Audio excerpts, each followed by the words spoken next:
Olá, meu nome é Paulo Cogos. Eu vou gravar esse vídeo aqui, mas eu vou colocar o celular aqui em cima do banco, porque eu fiz uma promessa para Santa Terezinha do Menino Jesus que eu não ia mais segurar o celular enquanto eu dirijo. Então, vou voltar a gravar aqui. Vou voltar a dar close aqui no semáforo, não estranhe. Esse vídeo é para falar sobre a antítese entre democracia e mercado, uma relação completamente antitética. Muita gente acha que o mercado seria a ultimate democracy, porque haveria o tal do $1 vote. Isso é a maior bobagem do mundo. Porque a tendência em um livre mercado, conforme o mercado se torna mais eficiente, conforme a tecnologia avança, conforme as ferramentas gerenciais se tornam mais sofisticadas, é que cada indivíduo tenha a soberania da sua decisão, ou seja, que ele possa colher os frutos dos seus acertos e arcar com as consequências dos seus erros. Claro que as consequências tendem a ser mitigadas pelo próprio processo de mercado. Afinal, o mercado não quer punir ninguém, não quer o mal de ninguém. É o contrário da democracia, onde nós temos uma outra situação. Numa democracia, as pessoas pagam pelos erros das outras. Eu não tenho culpa que os idiotas votam no PT, votam no PSDB, votam nessa porcaria toda. Não tenho culpa de nada. Mas as pessoas pagam por isso. Deixa eu apresentar pra vocês o meu amigo Nelmo aqui, tá? Nelmo, manda um abraço pro pessoal aqui. Um abraço, rapa. E aí, beleza, Nelmo? Ô, você tá sumido, cara. Eu tô meio sumido, né? Eu tava fora aí, mas voltei. Vou trazer seu negócio, você tava comigo, rapaz. É? Eu andei de uma semana com ele aí te procurando. Ô, filho, me dá uma mão pra me comer, cara. Deixa eu ver aqui. Ô, filho, eu Oi. andei uma semana com o negócio na carteira aí, filho. Eu deixei em casa pra não perder, cara. Mas traz aí pra nós. Eu vou trazer, cara. Tava comigo, filho. Aí eu não trouxe, cara. Agora porque eu fiquei com medo de perder, cara. É, meu. Você vai estar aí à tarde? Vou, filho. Vou trazer aí então. Tá, filho, fica bem. Eu te procurei, andei com ele aí zoa no bolso. Eu não vou ficar carregando no bolso. Aí no sábado eu tava, o senhor passou ontem. Você passou, aí eu não te vi. Eita. Fica com Deus. Fica com Deus, né, amor? Saúde, tá, filho? Até mais. Fica com Deus. Então, na democracia, as pessoas pagam pelos erros das outras, como eu estava dizendo. No mercado, a tendência é que os erros sejam mitigados. Então, no mercado, há um insulamento das decisões das pessoas. A ideia de um mercado é que as pessoas tenham a sua propriedade privada preservada. Então, mercado significa propriedade privada, sistemicamente falando. Numa democracia, não. Numa democracia, não existe propriedade privada. Ela está sujeita à decisão da coletividade. O Slavoj Žižek deu a melhor definição de democracia que eu já vi. Democracia, ele disse, é a sujeição dos meios de produção ao voto popular. É claro que o Slavoj Žižek é um bosta, então ele elogiou essa merda. O cara tá sem áudio. Puta que pariu, cara. Alguém avisa se tu tá sem áudio ou não. Tá? Bom, enfim. Avisa aí pra mim, cara. Eu não posso ficar segurando o celular na mão. Então, numa democracia, a sua propriedade privada não está segura. No mercado está. Isso tem implicações sociológicas gigantescas. Significa principalmente que você vai ter a tendência a direcionar, a canalizar os seus esforços, o seu aprimoramento, as suas ações, a melhoria daquilo que é seu. Afinal, este é o escopo das suas decisões. Algum idiota falou que tá sem áudio, tem que matar um cara desse. Vai se fuder, Rogério, seu merda, seu inútil, seu psicopata. Você vai ser bloqueado assim que eu terminar esse vídeo. Obrigado aí pra quem avisou, Luiz Oliveira, Rodrigo Rojas, Bruno Daniel, Joseph, enfim. As suas ações terão um escopo. O escopo do seu aprimoramento. O escopo do aprimoramento da sua propriedade privada. Numa democracia, não. Numa democracia, a sua propriedade privada não está segura. Mas você pode surrupiar a propriedade dos outros. Você pode aproveitar-se de tudo o que é virtuoso que os outros construíram. Assim, o incentivo numa democracia é agir de forma a parasitar aquilo que os outros construíram. Diferente do incentivo que existe no mercado, que é aprimorar aquilo que é seu, sem que você possa interferir naquilo que é dos outros. Assim, se o livre mercado seria uma coleção de ditaduras, onde cada ditador manda no seu feudo, a democracia é uma coleção de ditaduras onde cada ditador manda no feudo dos outros, mas não no seu próprio. A democracia é o ultimate communism, é o oposto do mercado. Ela é destruição de todo o capital acumulado, não só material, mas a destruição de toda a construção de virtudes, de toda a construção de arcabouços culturais, institucionais virtuosos, porque tudo isso será consumido pela turba democrática. É a antítese do mercado. Então, numa democracia, todos os bens que são construídos pelo indivíduo estão sujeitos aos caprichos da coletividade. Ou seja, cada coisa que o indivíduo constrói está sujeito a todo mundo. As coisas passam a ter muitos donos. Donos não legítimos, é claro. Afinal, a democracia não é legítima. Se as coisas passam a ter muitos donos, as pessoas vão começar a brigar por isso. Embora essas brigas, esses conflitos por esses bens, sejam naturalmente mitigados pelas diferenças que existem entre os indivíduos, um gosta de uma coisa, outro gosta de outra, para simplificar, numa democracia a tendência é uma homogeneização. Não só cultural, mas também pelo que René Girard, grande autor, chamava de desejo mimético. As pessoas passam a se imitar. E numa democracia existe um grande incentivo para a imitação. Porque aquilo que é individual é taxado numa democracia. Aquilo que é homogeneizado, pasteurizado coletivamente é subsidiado. Então, eu diria, uma teoria minha, que o problema do desejo mimético de Girard é potencializado a uma potência gigante na democracia. Aí as pessoas vão começar a brigar por exatamente as mesmas coisas. O que vai gerar conflitos internos numa democracia. O contrário da cooperação que existe no mercado. Qual é a beleza do mercado? A beleza do mercado é que pessoas com interesses completamente diferentes, pessoas com ideias diferentes, gostos diferentes, habilidades diferentes, entram em cooperação, interagem de forma cooperativa, gerando ganhos mútuos. Numa democracia ocorre o exato oposto. As pessoas acabam se parecendo uma com as outras, uma homogeneização demoníaca, o que gera mais conflitos, o oposto de cooperação. O que surge desse conflito? Uma diminuição da organização social para fazer frente à própria tirania democrática. Então, tanto o mercado quanto a democracia se aprofundam. O mercado tende a se aprofundar para o bem, a democracia tende a se aprofundar para o mal. Num livre mercado existe uma coisa que eu costumo chamar de dignidade da soberania. Vocês já repararam que, culturalmente falando, coisas de Estado, chefes de Estado, procuram construir para si uma dignidade, ainda que falsa? Então, líderes de Estado, reis, monarcas, eles tendem a criar brasões, marchas, dobrados, a se auto-intitular de excelência, majestade, defensor perpétuo do reino. Então cria-se uma aura de dignidade em torno desses caras. Porque, querendo ou não, eles têm soberania. Essa aura de dignidade deveria estar no próprio indivíduo, que perante Deus é quem detém a dignidade por ser criado à imagem e semelhança de Deus. Então, institucionalmente, nós deveríamos refletir isso através da soberania individual, que é onde deveria estar a dignidade. A dignidade, por exemplo, de andar armado. A dignidade de poder se separar de uma instituição, separatismo. Isso é dignidade. Você poder ser livre para tomar suas decisões e enfrentar as consequências disso. Afinal, quem não tem arma é escravo. Essa dignidade da soberania individual desaparece em qualquer arranjo estatista. Não só na democracia. Mas na democracia isso é potencializado. Por quê? Porque imaginem num livre mercado. O indivíduo precisa tomar decisões, inclusive a decisão de se omitir de tomar decisões, porque ele deve procurar aquilo que é melhor para si.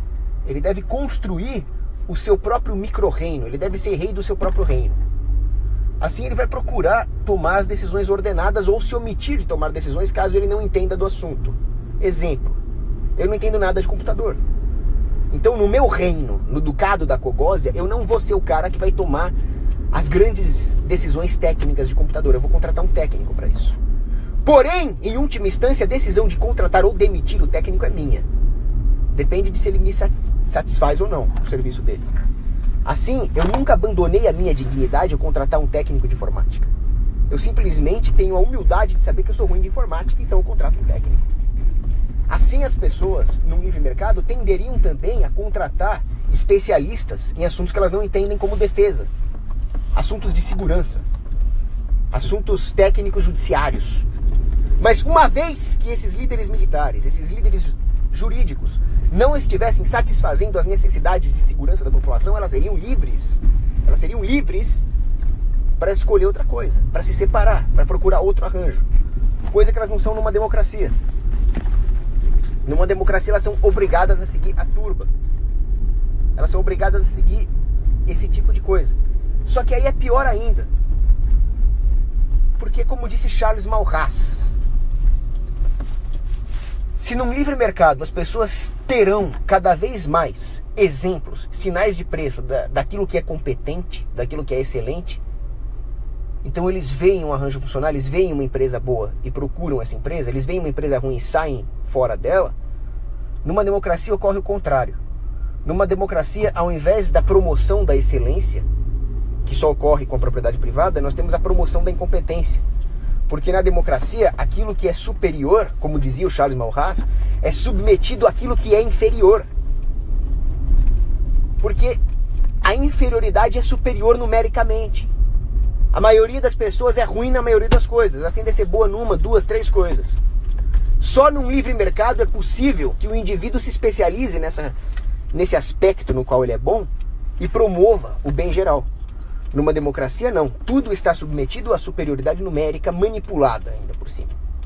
Então, a excelência numa democracia vai ser submetida à inferioridade. Charles Maurras acertou no ponto. Outra coisa que o Maurras dizia é que a democracia é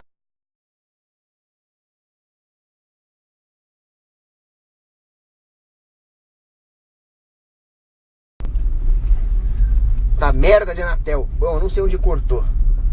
Então desculpem se eu for repetitivo, porque eu não tenho ideia de onde parou de gravar essa merda desse Anatel aqui. Mas o que eu tava falando é aquilo que o Charles Maurras dizia. Numa monarquia, você depende da benevolência de uma pessoa, da sapiência de uma pessoa. É absurdo você depender disso. Então a monarquia tá rejeitada. Agora, a democracia é pior. Você depende da benevolência das massas. Entrar na Anatel com fuzis, metralhadoras, lança-chamas e facas e matar todo mundo ainda é pouco, porque esses filhos da puta merecem. Bom, voltando antes de ser barbaramente interrompido pelo lixo que é a Anatel. Eu juro pra vocês, cara, se vocês destruíssem militarmente a Anatel, as transmissões seriam maravilhosas e baratas. É desse jeito. Tem um artigo lá no Instituto Rothbard que fala sobre isso. Se não me engano, foi na Guatemala. Existia lá a Anatel da Guatemala e as comunicações guatemaltecas eram um lixo, caras e ruins.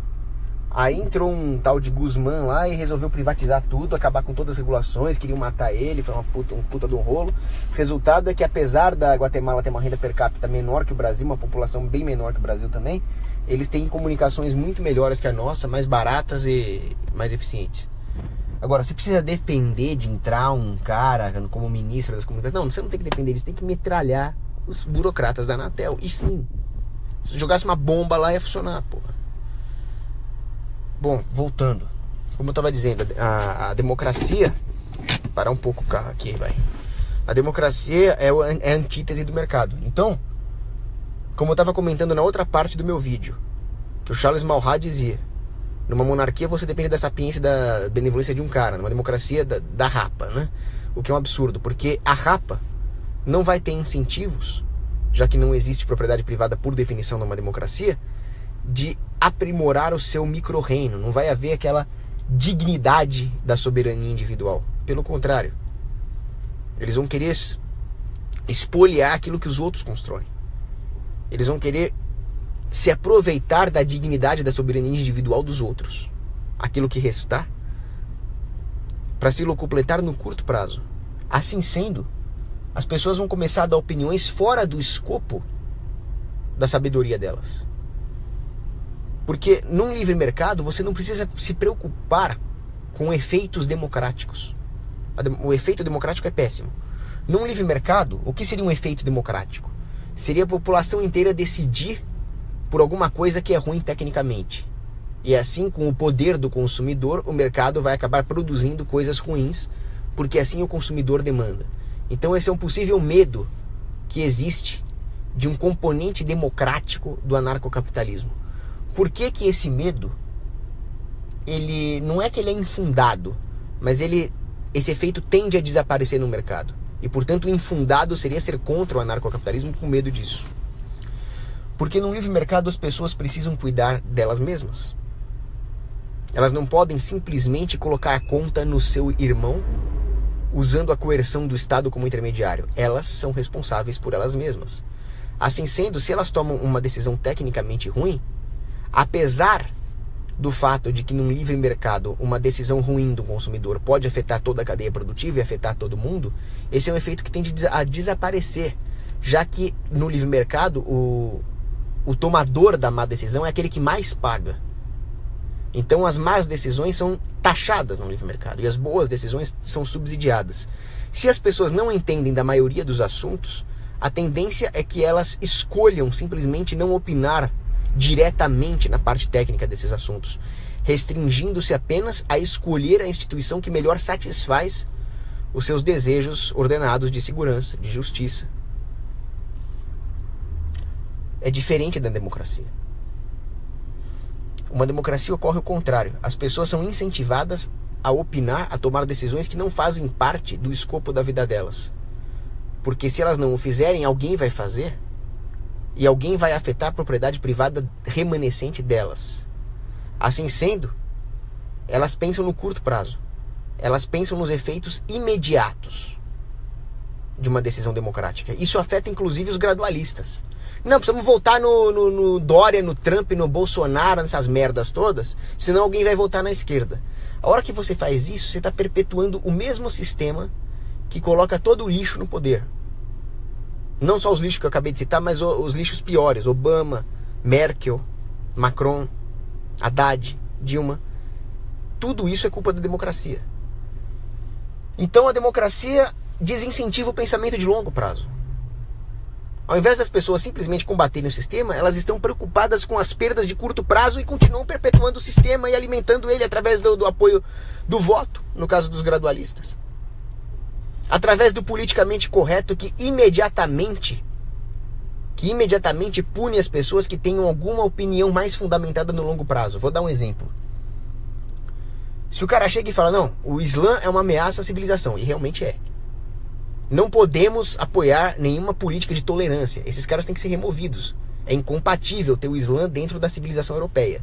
Não faz o menor sentido. Esse cara vai ser preso. Esse cara vai ser chamado de nazista. Apesar do fato de que os nazistas e muçulmanos eram aliados, né? Mas ninguém estuda história. Agora, se o cara simplesmente se abstém e continua vivendo a vida dele, ele sobrevive um pouco mais no curto prazo. Embora no longo prazo ele será estuprado e esmagado pelo Islã. Mas aí é longo prazo. Mas no longo prazo, será que ele vai estar aqui ainda? A democracia não vai destruir tudo que ele possui? É diferente do pensamento microdinástico que existe no anarcocapitalismo. No anarcocapitalismo, a sua propriedade privada é a sua dinastia. Você vai se preocupar com ela no longo prazo, no nível intergeracional. E no curto prazo, você está protegido pela lógica da propriedade privada, que não pode ser violada. Pô, sem querer eu tapei a porra da entrada do som aqui. Essa parte técnica comigo é um saco. Mas acho que dá pra ouvir, né? Já tirei. Cara, eu odeio essa parte técnica, meu. Eu precisava de alguém pra fazer toda essa parte técnica pra mim, porque é um saco. Então essa é a antítese entre democracia e livre mercado. São duas coisas completamente incompatíveis. Numa democracia, resumindo o vídeo então, num livre mercado, o indivíduo tende a restringir o escopo das suas decisões de forma a afetar só a sua propriedade privada, e para isso ele terá que sublimar o seu desejo arrogante de querer dar opinião em tudo, porque se ele fizer isso ele vai se prejudicar. Numa democracia, diferente disso, as pessoas têm a tendência a tomar decisões que afetem todas as outras para ter um ganho de curto prazo, embora elas percam no longo prazo. Mas no longo prazo elas já não podem fazer nada pela própria existência do sistema democrático, que imediatamente, pelo simples fato de existir, já elimina a dignidade da soberania individual. O indivíduo acaba então sendo obrigado a fazer parte de um arcabouço onde as grandes decisões são tomadas tendo em vista a demagogia perante uma turba. Não é mais uma decisão técnica, não é mais uma decisão soberana, é uma decisão demagógica. E tudo o que o establishment que controla a democracia fizer vai ser para alienar ainda mais o indivíduo da sua dignidade como indivíduo. Para destruir qualquer resquício da dignidade da soberania individual. E isso acaba sendo uma decisão corroborada pelos próprios agentes democráticos. Afinal, quando a democracia existe, o indivíduo já perdeu a sua propriedade privada no longo prazo. O sistema é antitético à propriedade privada. Assim sendo, ele vai querer surrupiar o máximo que ele puder do que os outros construírem. Quanto mais dignidade de soberania individual houver para o próximo, pior para esse indivíduo democrático que pensa a curto prazo. Assim sendo, as decisões numa democracia, os votos, as políticas vencedoras, tendem a ser políticas que nulificam a soberania do indivíduo. Políticas desarmamentistas, multiculturalismo, imigração em massa, politicamente correto, regulações socialistas que destroem o pequeno comerciante. Essa é a tendência numa democracia. Enfim, uma coisa demoníaca. Agora as perguntas. Mais uma coisa, quase que eu esqueci de falar. Uma sociedade saudável é uma sociedade onde os afetos dos indivíduos, para usar um termo de São Tomás de Aquino, são ordenados. Como nós não temos grande sensibilidade espiritual por causa da nossa queda após o pecado original, é preciso que haja um livre sistema de preços para que pelo menos o mundo material possa dar dicas para o homem daquilo que é ordenado, desde que, é claro, os seus objetivos sejam elevados. Ou seja, é preciso que haja um livre mercado para o homem saber o que presta e o que não presta. Assim o homem pode rejeitar coisas que não prestam, coisas que fazem mal, e ter afeto por aquilo que faz bem. Quando o homem é alienado da sua própria cultura, quando as suas decisões, que se refletem no ordenamento material daquilo que o cerca, é relativizado pela democracia, quando não há propriedade privada, quando o socialismo deturpa os preços de mercado, como o homem pode acabar gostando do que é bom e rejeitando o que é mal? Não dá. Então o homem perde o laço afetivo com a sua própria cultura. Ele passa a odiar a própria cultura e ele passa a gostar daquilo que lhe faz mal. É por isso que o francês vota no Macron. Porra, eu tava na França. Eu falo, cara, como é que vocês podem ser multiculturalistas vivendo aqui? Cara, cada lugar que eu passo aqui, escuto uma música francesa, vejo uma roupa típica de uma camponesa francesa, como uma comida francesa, vejo a história intelectual da França, aqueles cientistas do século XIX, eu falo, porra, tem que preservar isso aqui, nem que seja na porrada, vamos tirar esses muçulmanos daqui, porra, eu que sou brasileiro, cara. Como é que vocês não enxergam? Simples, democracia.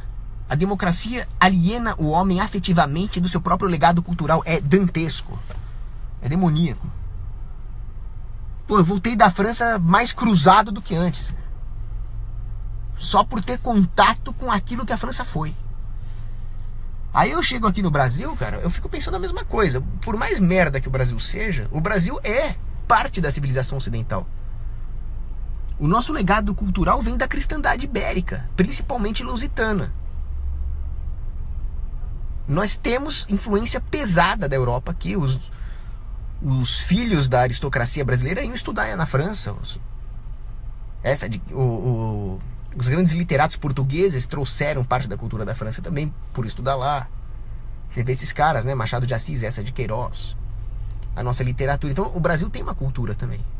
Que não é cultivada, mas tem. Quando eu vejo a invasão multicultural que está acontecendo na França, eu me sinto afetado. Eu falo, pô, vocês estão destruindo a raiz da minha civilização.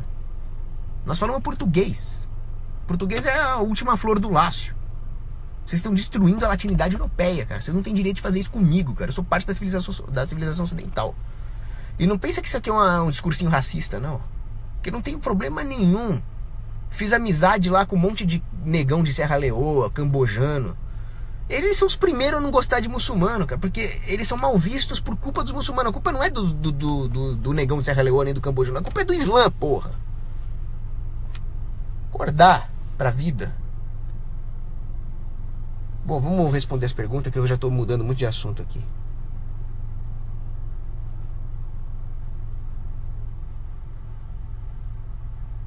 Luan Gabriel, o que você acha do Rafael Lima, que sabe que o Estado é uma quadrilha, mas vota em político? Cara, eu demorei um pouco para chegar na situação que eu tô hoje. Hoje eu não voto em porra nenhuma, político tem que morrer e acabou. Agora eu demorei para chegar a isso. Porque a doutrinação estatal é tão arraigada na nossa mente que para tirar é foda. É aquilo que eu falo, você precisa ler muito, estudar muito, refletir muito, devorar bibliotecas das abadias europeias medievais para poder chegar no nível de sabedoria de um analfabeto. Só para poder remover a merda que o Estado faz com a nossa mente. Então, eu acho um absurdo votar. Eu acho um absurdo a posição do Rafael. Mas também não dá pra ficar julgando. Cara, não sei o quê. Porque eu já fui assim, cara. Eu já cheguei a dizer que era menos pior votar nessa merda desse Bolsonaro. Porra, onde eu tava com a cabeça, cara? Então, realmente é um ato desesperado. Vamos votar no político menos pior, pelo amor de Deus. Calma, vamos pensar no longo prazo. Você votar num político menos pior pode te adiantar alguma coisa nos primeiros 2 meses. Mas você fazendo isso, você está perpetuando o mesmo sistema do qual você está tentando fugir. Nós temos que lutar contra o Estado, contra a democracia, e não simplesmente fazer parte desse joguinho irracional que é a eleição democrática. É um absurdo. Outra coisa, antigamente eu achava que era ok você se alistar, você virar polícia, você virar militar, desde que você não agredisse inocentes. Hoje eu não acho mais ok. Isso não é ok. Você fazer parte do braço armado da gangue não é ok. Porque enquanto isso existir, a sua própria presença inibe a resistência. Se ninguém mais se alistar, se ninguém mais for polícia, acaba o problema. Pô, mas aí quem é que vai prender bandido? Você pode montar sua polícia privada. Ah, mas o Estado não deixa. Se ninguém se alistar nas fileiras estatais, não vai ter quem te impeça de montar uma polícia privada. Esse é o ponto. Então eu me radicalizei. Mas eu me radicalizei depois de muito refletir. Infelizmente nós não conseguimos tirar o veneno estatal de uma hora para outra.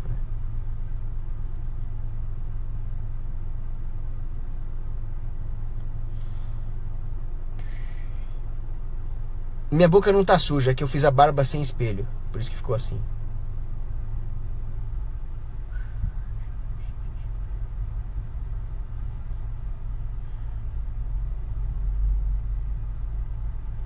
Cogos, o que você tem a dizer sobre os últimos acontecimentos envolvendo o Temer e o Aécio? Eu tô por fora, não tô ligado no que tá acontecendo com o Temer e com o Aécio, porque eu já tenho a minha posição definida sobre Temer, sobre Aécio, sobre Dilma, sobre Maluf, sobre todos esses filhos da puta. São bandidos, devem ser todos eliminados. Agora as briguinhas internas entre eles, essa fachada toda, eu quero que eles morram, cara. Pra mim a tomada de 3 pinos é o problema. Aumentar IPTU é o problema. Proibir a venda de cigarro eletrônico é o problema. Essas briguinhas deles, meu, eu nem perco mais tempo.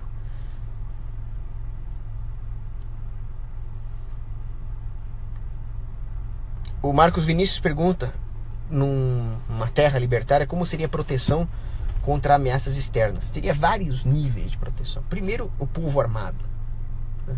Segundo, que você poderia contratar agências de defesa privadas. As seguradoras teriam maior interesse em proteger esse país libertário, essa terra libertária.